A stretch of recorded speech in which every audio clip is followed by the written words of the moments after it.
रमेश परदेशी यांच्या भाजपमध्ये पक्षप्रवेशावर आता मनसेचे प्रवक्ते योगेश खैरेंची टीका। वैचारिक भ्रष्टाचार करणाऱ्यांनी आम्हाला शिकवू नये, योगेश खैरेंची प्रतिक्रिया।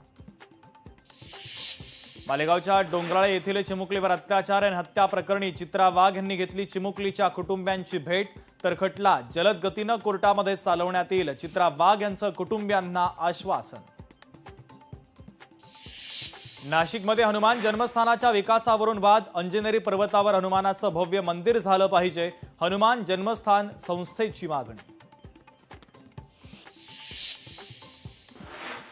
ESIC metro railway central Hariram हरे कृष्णा मेट्रो स्टेशन असं नाव देण्याचा निर्णय।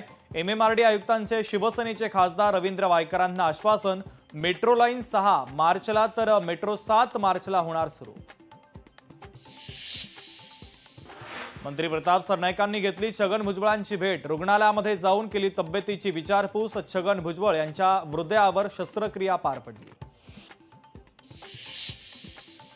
वाढदिवसाच्या पार्टीमध्ये अल्पवयीन मुलीला धमकी, नवी मुंबईतील वाशी सेक्टरमधील प्रकार, या प्रकरणी भाजप अल्पसंख्याक सेलच्या पदाधिकारी आणि मुलावर गुन्हा दाखल।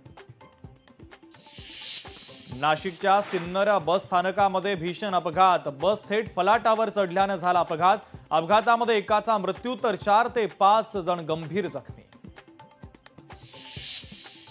साताऱ्यातील काशिळ येथे ट्रक अंगावरून गेल्याने एकाचा मृत्यू, अपघातानंतर संतप्त ग्रामस्थांनी ठिय्या मांडत महामार्ग रोखला, ठेकेदाराच्या अलगर्जीपणामुळे मृत्यू झाल्याचा ग्रामस्थांचा आरोप।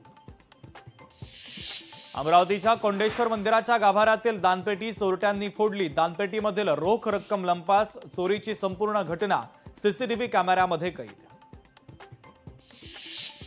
नागपूर एमआयडीसी परिसरातील कारखान्याला आग, कापूर कारखान्याला आग लागल्याची माहिती, अग्निशमन दलाच्या 4 गाड्या घटनास्थळी दाखल।